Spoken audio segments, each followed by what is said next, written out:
is happening in the freelancing world? What is actually happening right now?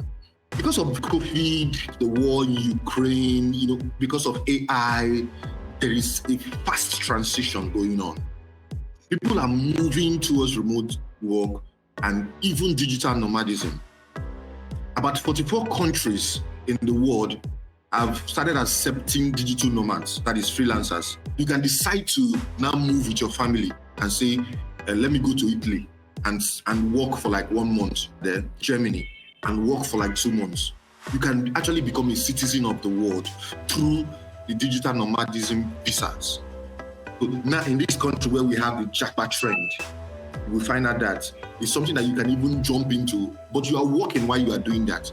You're not going abroad to become a liability because you have set up yourself here in Nigeria. You are moving abroad to earn better. The second trend will be the specialization and niche markets.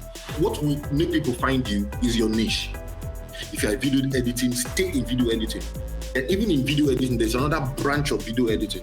If you're a lawyer, you stay with contract law, you stay with corporate law.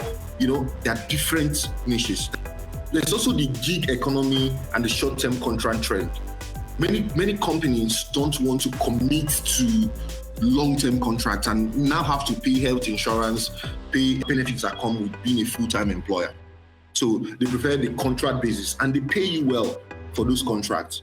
In the fourth trend, we find out that many people are using freelance platforms and online marketplaces now to source for talent. There was a McKinsey report that showed that in 2025, Africa will have the largest workforce.